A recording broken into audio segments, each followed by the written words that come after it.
School বন্ধের দিন খেলতে হবে, এটাই ছিল ছোটবেলার মূল লক্ষ্য।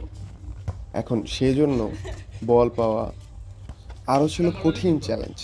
কারণ তখন বল পেতে বেগ পেতে হতো। এত টাকা কই পাবো?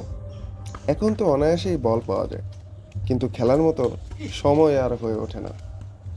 এখন আবার ছোটদের জন্য অন্যরকম সমস্যা হয়ে দাঁড়িয়েছে।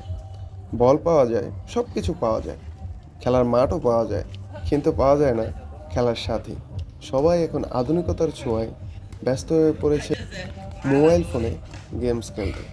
ইন্টারনেটের তথ্য মতে বাংলাদেশের শিশু ও কিশোর রয়েছে 3.6 কোটি, যাদের বয়স 10 থেকে 18 বছর। এদের মধ্যে 2 থেকে 2.5 কোটি শিশুরাই মোবাইল ফোন ইউজ করতে পারে, তাদের পরিবারের অথবা ব্যক্তিগত।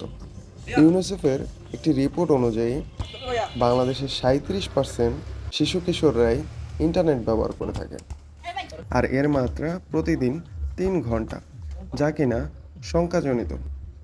2009-10 সালের দিকে যেখানে সবাই একসাথে খেলাধুলা করার সময় খেলার জন্য জায়গা পাওয়া যেত না, সেখানে মাঠ খালি পড়ে থাকে, ঘাস হয়ে গেছে, সেখানে কেউই খেলে না।